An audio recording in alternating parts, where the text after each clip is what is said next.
no rebuilds. Yeah, there aren't those like, hateful cards. Hercules Recall. Yes. I mean, if you go through the list of cards that are really great against Affinity, I mean, there are a lot of them. I think if Affinity ever became a tier 1 deck in Legacy, It can't. it can't because the answers to it are so good. Yeah, Kataki, as you said earlier, Energy Flux, way too many super awesome hate cards, but the thing is, they're just not played because Affinity's just not played. Yeah, so it's kind of a gamble deck in that you try to figure out whether or not people are packing hate for you. I think the danger is that because you're playing a creature deck, a lot of the splash hate. Yeah, there's a lot of splash hate, and once again, the combo decks just don't care. Exactly. There are definitely a lot of matchups that are very hard for Affinity, but I think Rug Delver is not one of them. I think Rug Delver is one of the decks that Affinity can certainly beat. Yeah, so if Henry can make it through this matchup, he has got to hope that he plays Rug Delver in the finals. His deck is, or Blue-White-Red Delver. Red Delver, yeah. His deck is very good against Delver decks. Probably the matchup he needs to avoid is if he plays against Elves in the finals. Yeah, can't imagine the robots are taking out the Elvish race. Yeah, there's very little interaction in that matchup, and I would think the Elf deck could be a heavy favorite if that matchup happens. A full turn faster, I would say, at the very least. Yeah, probably more than one turn. Yeah, maybe even 1.5 turns. Yeah. Yep, I would agree with that. And Spencer would be on the play, correct? If they were to meet in the finals? If they met in the finals, the Elf deck would get to be on the play as well. Yeah. Spencer, as the 5 seed, would get to be on the play. Henry is the lowest seed left in the tournament, so he will be playing all his matches on the draw regardless of results here. Although, Affinity never really feels like it's on the draw because it always has more permanence than its opponent anyway. Yeah, I mean, we saw last game he played a modest 3 spells on turn 1. Yeah, and we were like, what a slow draw. That's pretty average. Yeah. I always love it when you see the ones that are like 6 cards on turn 1. Those are some of my favorite draws where it's... And they're untapping with 4 mana and Tezzeret as their last card. I love it. It's like turn 1, land, Mox Opal, 4 creatures go, and like, all right, next second turn to like draw my land, cranial plating, equip. He's like, oh my gosh. This guy. Equip, hit you for 14. Yeah. And all of WotC hangs their head in shame. What have we done? What have we done? Yeah. Interestingly enough, cranial plating was such a powerful card. For a while, it was the only card banned in Pauper on Magic Online. Yeah, for a long time. Yeah. Recently, it's been joined by a couple by all the Storm cards. Yeah, the ban list is 5 or 6 cards long now, but for a very, very long time of that format, cranial plating was the ban list was one card long. Yeah, the only card banned in the entire format. Which really speaks volumes about how good it is. Yeah. Wasn't cranial plating part of a cycle? Yeah, it's actually better than the other cards in the cycle. Oh, shocking. What do the other ones do? Well, what is it? The blue one gives you 1/0 and unblockable, I think. All right. I'm going to get these ones wrong. I haven't played these in forever. Don't embarrass it's Nurok yourself. Stealth Suit. I want to say the green one gives you trample or something dumb. Oh, bro. Yeah, they're not as good as cranial plating. Not as good as, +8, +0. Yeah, that's fair. They're not as good as +8. So remember that cranial plating was the black card in the cycle. Right. Because as you can see, one of the problems with cycles that it's not really a black card. They're all exactly the same. Yeah. In my life, I think I've seen the double black instant equip used once. I think in my entire life. The double black is used a decent amount because it's instant speed. Right. That is the only difference. But I honestly think I've seen it used once. Yeah, it's used. It's used, I would say, but it's not common. Sometimes what you can do is if you have 2. Especially, I think, in the Legacy version, we actually get to play lands that tap for black. Right. You'll see something like a player will swing, and then if there's a kill spell, he'll just throw the cranial plating onto the other creature. Right. Or you can alpha through, and then the one guy that's unblocked, you throw the plating over to that one, deal the maximum damage. Yeah, there are definitely uses for it in theory, but normally it's just, equip for 1 to my unblockable dude, hit you for 10, and then the game ends. Are you looking up what the... I am curious what the other ones are. We've got a couple people helping us out. I knew that it was part of a cycle. That was before my time. I did not play Magic the Gathering at that point. But I do know that it was an embarrassing part of the cycle. It's kind of like how Ancestral Recall was part of the cycle. Yeah, it's a little bit better than some of the other cards in the cycle. Yeah. So yeah, you have Cranial Plating as the black one in the cycle. You have Healer's Headdress, which gives your creature +0/+2 and makes it a Samite healer in white. It prevents 1. Yeah, it can prevent. Okay. It can prevent 1. All right. You have, That's about the the green same. one gives 1/1 and trample. It's not just Wow. trample. So that's Horned Helm. Pumps power and toughness. That's broken. Yeah. So actually, sorry, the Neurok Stealth Suit is the blue one. It just gives your creature Shroud. That's all? That's actually pretty good. You can move it at instant speed, so it's actually one of the better ones. Sure. You can counter the removal. Yeah, you can counter. Yeah, that's actually, I think, one of the better ones. And the red one's the worst one. It's Sparring Collar. It gives a creature first strike, and that's it. Just first strike. Just first strike, and it's the exact same cost as Cranial Plating. Yeah, that's not as good. That one, less It's a useful. combo with Cranial Plating. Yeah, you could play one Sparring Collar in your Affinity deck. That could be. Give your Signal Pest first strike. All right, here we go. Jacob Wilson with a Delver of Secrets. The ideal turn 1, especially from the play. Yeah, Jacob's on the play. Henry Romero is actually on 6 cards right now also. All right. Affinity, sort of a critical mass deck and sort of a need specific cards deck. So 2 ways in which mulliganing hurts it, but 1 mulligan on the draw, not too bad. Looks like he even has a Thoughtcast in his hand to get back out of it. Yeah, so we're gonna see the pre-spell tank here, you know, trying to figure out just how many cards he can play. So we're gonna see Seat of the Synod into Springleaf Drum. He All right. is not done yet for the turn. You see Memnite, so now he has access to 1 mana again, 3 artifacts into play. He is 1 mana short, however, of casting Thoughtcast. Yeah, looks like his hand is now Thoughtcast, Cranial Plating, Ancient Tomb, and Vault of Whispers. It's a little heavy on lands. Jacob missing on the Delver of Secrets trigger. But look what I mean. Henry was on the draw and has more permanents than Jacob. Yeah, oh, definitely. He has 3 in play already. And Jacob being very careful here. It's like there's this giant engine on the other side of the board, and Jacob just has to pick apart a couple pieces of it. It looks like his plan here is to ponder and cast another Delver and set both of them up to flip next turn. I like it. Do we know if he has an answer for the Cranial Plating that is impending? Well, there aren't too many. We don't know if he has a counter It spell. would be Force of Will, right? Force of Will. It could actually be Daze here. There's a chance that because Henry's on the mulligan, he may not be able to play around Daze. Sure. I think thanks to Ancient Tomb, it's pretty much Force of Will or bust. Yep. Spell Pierce plus Daze, make your own Force of Will? Yeah, Spell Pierce plus Daze would be enough too. Alright, so he does draw a random card from the Ponder. Playing a second land here. Gonna go with that second Delver. And passes the turn. Yeah, so it's interesting he did not offer the Memnite for Delver of Secrets trade. I think the trade would have been declined anyway. Yeah. You see the draw from Henry Romero is Mox Opal. Had he had that one on turn 1, he would have had the turn 1 Thoughtcast. Wow. So right now Thoughtcast, it's really one of the less fair cards. It's 1 blue draw too. You know, something you'd never really print. Certainly not. And yet, here we are. And yet, here we are. Reality. Yes. And one of the benefits of playing Infinity is you get to play this card that's just really good. You get to have you get a 1 mana divination. Yeah. That's almost as good as Brainstorm. You know, I would say if this was just a 1 mana divination, it would be better than Brainstorm. Fine, you got me. Yeah. This is, Brainstorm, Shrug. Affinity gets to play, it has its own 1 mana blue spell. Yeah. It's pretty good too. Absolutely, and the cards he drew off of it were pretty good as well. Looked like a Tezzeret and a Spell Pierce. Not too bad. Yeah, so one of the powerful things is thanks to cards like Springleaf Drum and Mox Opal and the Soul Lands, Henry is actually able to leverage his mana against the Rug Delver deck. You see here he has 5 mana on turn 2. Yeah, very impressive. Looks like he is going to lead with that plating.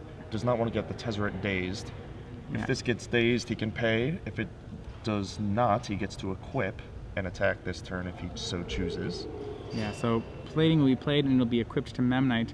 Henry's going to swing Memnite. Kind of priced into blocking here, right? Well, we'll see. If he has a Lightning Bolt, Jacob can probably take the damage here. All right. Take it once, attack back, bolt next turn. If he flips both the Delvers, this is a race he could possibly win. Remember, Henry did shock himself for the Ancient Tomb, and the Memnite doesn't have lifelink. It's only, and I'm putting only in quotes, it's only a 6-1 here. Fair enough, fair enough. Jacob, still at 20, could easily take a hit here. He could potentially have 6 power of his own on the board. Yeah. If he does have, any other blocker or removal spell that seems like a favorable race, and sure enough, he does take it. All right, so the question is, remember that Ponder was shuffled. The upkeep brainstorm. Yeah. The question is he going to flip off it? And the joke is Jacob's gonna cheat to make sure they slip off. Oh, that's unfair. He's gonna go ahead and make sure there's a instant or sorcery. That is unfair. He's supposed to be experimenting. It's supposed to be. Yeah, it's supposed to be. Will they flip? Will they flip? Well, experiments are better when you fix the results. And he's gonna go ahead and do that. All right, and now the race is on. It's very unethical scientifically. Yes, I would say so. At least he's testing on himself, though. All right, so yeah, he's going to brainstorm. He'll show a Jataxian probe. All right. And now he has 2 3/2 flying insect humans. And it looked like he does have a lightning bolt as well, so yeah, I think very strong draw from Jacob here. It's not that often that Rug Delver can race Affinity. I think this is one of the few draws where he's actually going to be able to do it, though. Yep, I mean, the lightning bolt is a full turn, and a pseudo time walk against the cranial plating, and double Delver hits very hard. With the Ancient Tomb 2 life loss, it's actually just a straight up 3-turn clock. And Henry does not play Galvanic Blast or Dispatch in his board, in his deck, so he actually has no way to answer these Delvers. They're just going to continue to hit. Yep. Looks like Jacob choosing to play a Tarmogoyf, likely looking to block and trade with the Memnite so that the lightning bolt can go to Henry's dome. If he draws, another lightning bolt that's 6 damage plus the 6 from the insectile aberrations, that would be instantly lethal. Yeah. So more free spells for Henry. He drew a Frogmite, which is a 2/2 for 0. I always love it when they would print that. I love it when you describe Affinity's cards. They have, they have 4 damage for 1 red. They have a 1 blue to draw 2, and they have a 2/2 for 0. Really fair Magic cards. Yeah. Not to mention an equipment that gives +10 +0. Right. Oh yeah. There's equipment that's +10 +0, 2 to play, 1 to equip. Yeah, that's all. There's the deck is just. It is silly. It's excellent. Yeah, it is some silly magic. Not quite Dredgeland silly, but quite silly. I mean, this deck is, I guess, I was gonna start by saying at least this deck's casting its spells. Granted, spells sometimes cost 0. Yeah. It's kind of paying mana for its spells. It's doing some sort of work, some sort of investment, right? Yeah, so we'll see Henry put the free Frogmite into play. He's gonna have to cast this Tezzeret. Yep. It's gonna take him down to 10. Will it be enough, though? That's the question. If you attack with the Memnite, the Tarmogoyf trades with it. You can actually use the Mox and the Springleaf Drum. Yeah, I think what he's going to do is use Tezzeret to turn Memnite.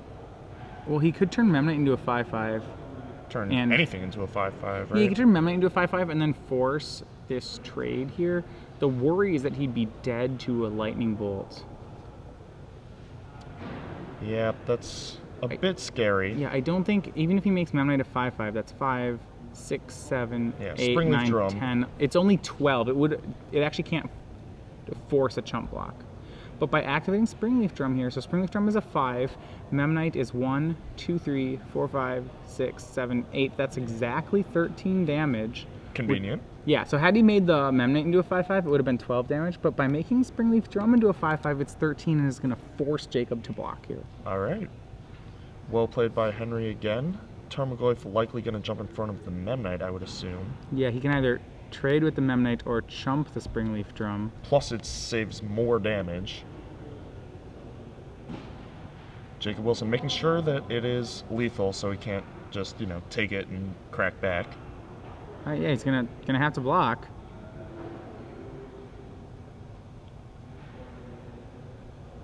And there's some discussion here with the judge. We'll see what's going on here. It may just be chatting.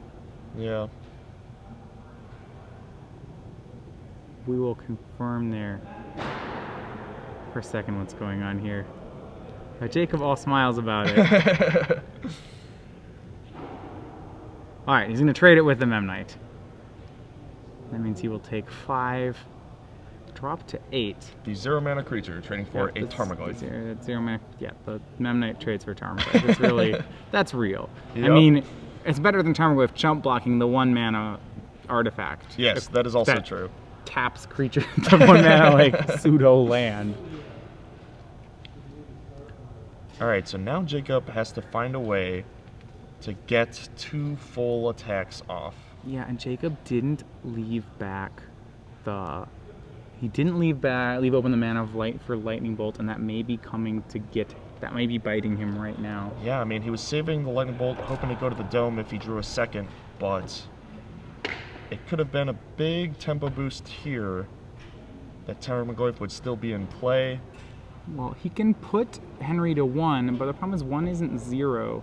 And actually, he's gonna. So if he doesn't go for the win here, he's gonna have to leave back a blocker. Yeah. Right. So he's gonna Jataxian probe himself down to 8 here. I think he's hoping to draw just another lightning bolt. Yep. He wants to know if he can kill this turn or whether he's gonna have to leave back a blocker. Yeah, I mean, I don't think the difference between 8 and 6 is too significant. I guess, 5 plus 2, a 5/5 plus the frog might end up mattering, but. And now Jacob sees that the last card is Spell Pierce, and Henry does have the mana for it. Wow, he drew the lightning bolt. Oh my, and he had the land to go with it, and that's going to be enough. He cast the 2 lightning bolts at Henry, has the 2 lands up. Look at that. Jacob. Basically a 3-outer. On the 3-outer, because the Spell Pierce, the Spell Pierce locked out a cantrip into that bolt. He couldn't have brainstormed into the bolt because of the Spell Pierce from Henry. So that was a raw 3-outer with, I suppose, 1 more redraw in the form of the other Gitaxian probe. Yeah, wow. he could get another Gitaxian probe in there. So a 1-outer with 1 or 2 redraws, sick. Yeah, no, that is sick. That is excellent. So the players. Well, I did say the way that Rug Delver was going to win is, stealing game 1, and if that's not stealing a game, I don't know what is. Yeah, that was. he had like near the best draw his deck possibly could muster, and then still needed to 1-outer. Right. Or a 3-outer, and did. Yeah, so he managed to hit there. It's not. Jacob doesn't automatically lose. No, but he is in a much worse situation. Much worse situation. Yeah. All right. So while these players sideboard, we're gonna bring you back in the booth for more trivia. I'm gonna throw. I've been asking a lot of the questions here. I'm gonna actually throw it. If you want to throw out a question to our audience. Okay. All right. I've discovered one. All right. I'm gonna read off the rules while you're discovering one. Those of you just joining us, the rules are: AJ will ask a question. You will have until the end of the top 4 to answer it. You answer it by going onto Twitter and tweeting the answer and making sure that you have the hashtag SCG Premium, as you see on the bottom on your tweet. Then when the top 4 is concluded, we will randomly select one of the correct entries to win 6 months of Star City Games Premium. So with that said, lead us out. All right. In our top 4, there is 1 Planeswalker. Just one. Just one, and it is a badass. All right, well, that's your clue as to which one it is. This really awesome Planeswalker that is, historically fairly underplayed, but still a fan favorite. That is my question. Sneaking into maybe the main, maybe it's just the sideboard. Yeah, you gotta look. So this is wait, we actually have 2. So this is in the main deck or the sideboard? There are 2. There are 2. It is the main deck one. Okay, there's only 1 Planeswalker in the main deck of a top 8 deck. All right, you have to know which one it is. Remember, make sure that your response has the hashtag SCG Premium. We were wondering, what is the 1 Planeswalker in the main deck of one of our top 4 decks? What is the badass? What is the badass Planeswalker in the main deck of the top 4? That's a good question, right? I like it. I'm pretty bad at questions, but I think I was good. All right, well, let's talk about the matchup, though. So we already know that Affinity usually gets worse after boarding about every matchup that's ever been played since Affinity was a deck. Yes, accurate, and this is no exception. Although there is not a ton of hate. Yeah, it's not as bad as you'd normally expect it to be, right? Right. It's only 2 rough tumbles, and an ancient grudge. Yeah. That is. It's not too much He is worse. getting by. He is getting off light. Yeah. Jacob Wilson's going easy on You have to understand, in Modern, there's stuff like, well, they board in 3 ancient grudges. It's like, oh boy. Yep. That is a thing. There was even the the creeping corrosions and the sideboard of some of the scape shift decks. Yeah, there's just a bunch of cards like creeping corrosions in addition to the ancient grudges. You see things like Kataki.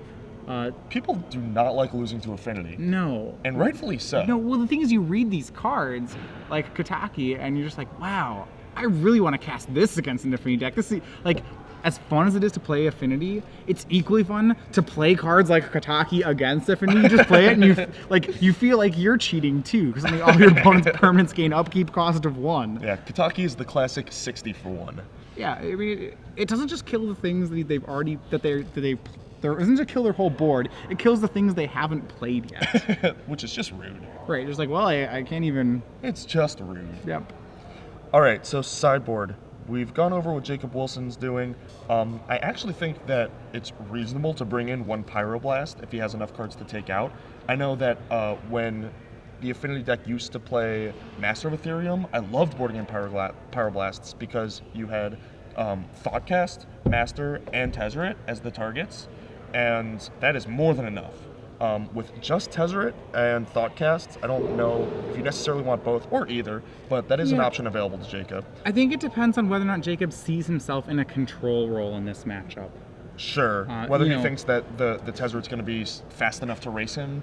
Right. Or whether he needs to run Henry out of threats. Yeah, exactly. I mean, it's one of the few matchups where I think Rug Delver abandons its tempo plan. He has a lot of weak cards in the form of Stifled already to board out, so you might see him board in things like Pyroblasts.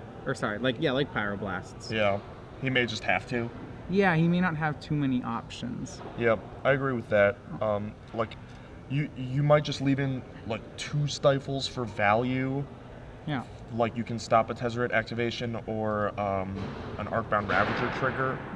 On Henry's side, we may not see him board much of anything. He could board Whip Flares if he wanted to try to take out Delver of Secrets. Doesn't seem like that's the role he's gonna be assuming here. I would not be surprised to learn that he sideboarded nothing. Yeah, wouldn't be surprised if it was nothing. Wouldn't be surprised if he went with Etched Champions. Just the 2 that he has on the board, pretty reasonable cards.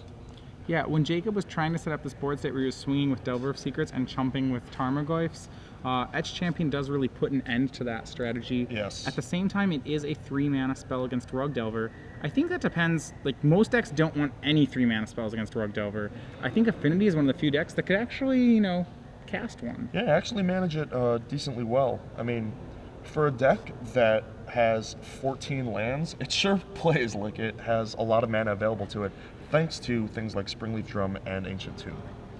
So, Henry is on the draw, chosen to be on the draw here, I believe. Interesting. Oh, we got the wrong match. There we go. That would have been very confusing. Henry's on the play, being down game 1. Apologies there. All right, Henry looking over his hand wants to make sure that it is good to go. Looks like he's gonna keep it. Jacob Wilson pulling up his 7. Neither player super excited, but they are both going to keep. So the best part of watching an Affinity player mulligan is you get to look at them, look at their opening hand, then they sit there for about 20 seconds, and then they tell you whether they're keeping or not. As they're just doing, they're planning out the whole turn. So let's see, permanent count. We see Seed of the Synod, Mox Opal, Vault Scourge. Now he has another mana. It is metal crafted. Mox Opal is active. He has both a Tezzeret and a Thoughtcast. The Thoughtcast is going to be 1 mana away from being able to be cast.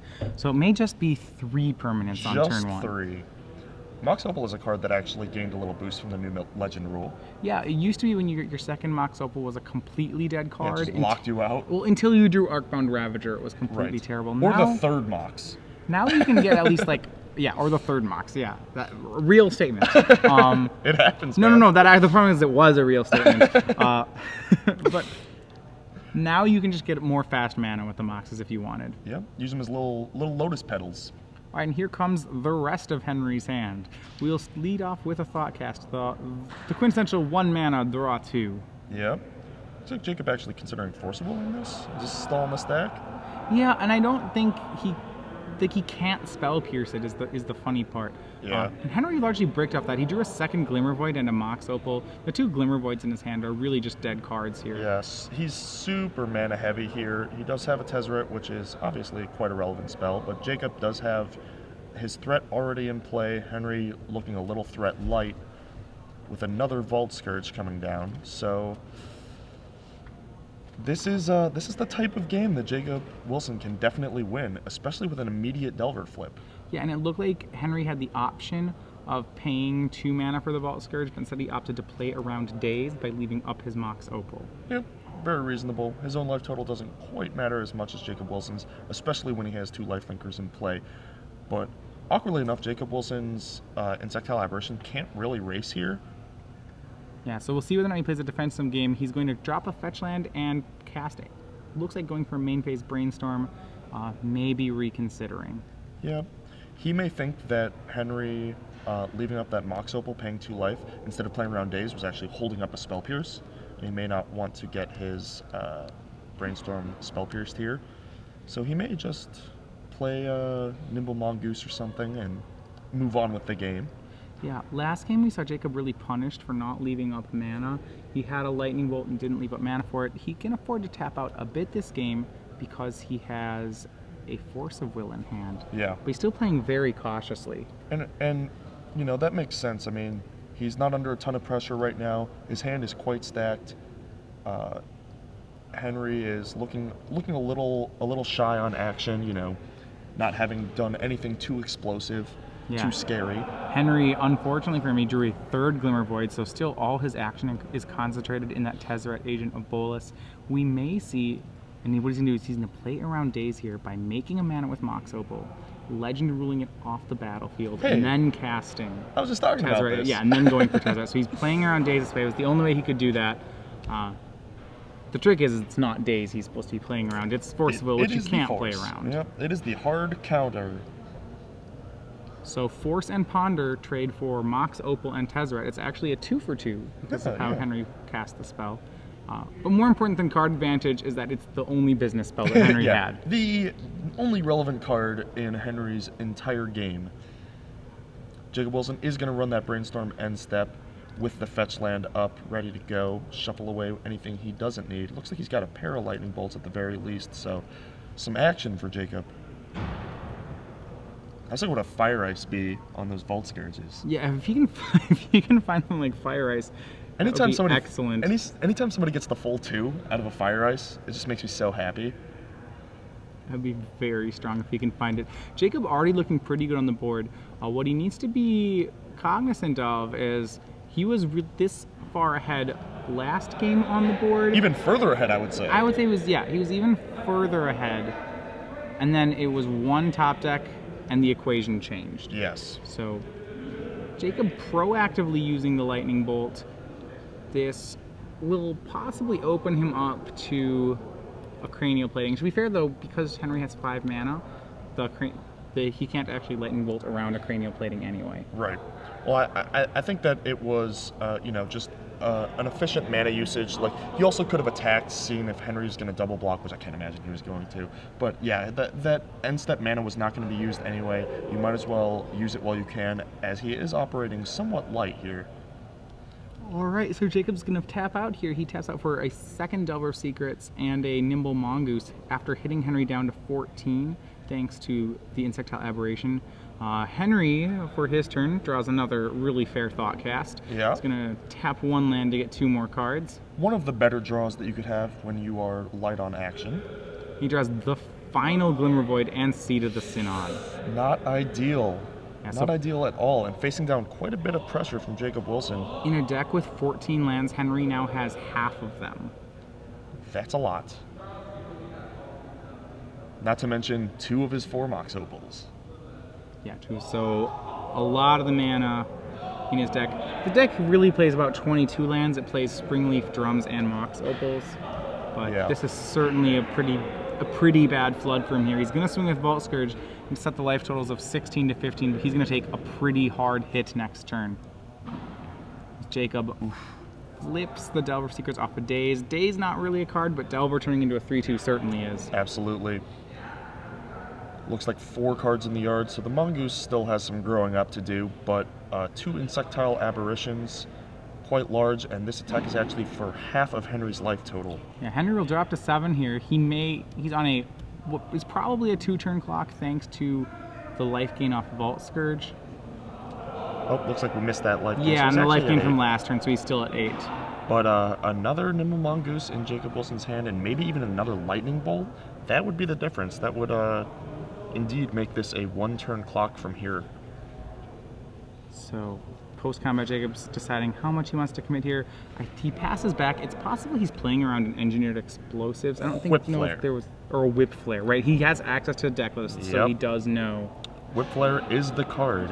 And Henry hits land number 8 on his draw that turn. That's Perfect. A Vault of Whispers. Now over half lands in his deck have been seen. Very unfortunate for Henry in what I have to assume is a favorable matchup. Yeah, it's looking like he's not going to be able to pull this one out, but he's going to try anyway. The Vault Scourge swings in, puts Jacob down to 15. Henry goes up to 9. And his hand is a trio of Glimmer Voids. 3 of a kind, dealer. What do I get? All right, so Jacob's going to go ahead and swing. That'll drop Henry down to 2. That works. Jacob is going to... He's actually going to accidentally slow roll here because Spell Pierce is a thing. Yeah, because Spell Pierce swing, so it's not being impolite. It's going to go ahead and cast the Ponder here. Yep. Just going to, play correctly. We know that Henry is dead, but Jacob does not know this, does not have such luxuries. Yeah, I mean, he knows that Henry has cards that are not threats in his hand. If I were Jacob, I'd actually assume there's a Spell Pierce here. Yeah. I would think it's unlikely that Henry would have 3 lands, Yeah. so I would actually play around the Spell Pierce, which is what Jacob's doing. Absolutely. It turns out that Henry just has It's more just lands. bricks. And... His draw of the turn is the ever-valuable Vault Signal Pest. Ah, yes. Just what he's been waiting for. Yeah, now he's going to be dead on board. As he can't actually stop the 2 Insectile Aberrations. Signal Pest has the Treetops ability where it can only be blocked by flyers, but is not actually a flyer itself. A strange ability in Magic history. It's actually one of the few abilities that hasn't been keyworded. I know it's called like Treetops. Yeah, Treetop Bracers. Treetop Bracers is, I think, the first card that did it. Like Sohana Ledgewalker does it. Yeah. Yeah, there are definitely a couple. And there's the hand. All right, so Jacob Wilson, 2-0, moves into the finals, defeating Henry Romero's Affinity deck. Very politely not still had all using him with the Lightning Bolt. Still had this Lightning Bolt, I just didn't cast it at you. Very classy game. Yes. I think Jacob Wilson knows that he dodged a pretty tough matchup there. Oh, certainly. Yeah, he points at the Whip Flares that Henry did indeed bring in. Jacob saying, yep, playing around those. Those are definitely scary. All right, so Jacob, 2-0 over Sean Yu, 2-0 over Henry Romero. Will he be able to complete the perfect sweep through the top 8? He'll be facing either Brian Weller Gordon's Blue-White-Red Delver deck or Spencer Sacked Lunt's Elf deck.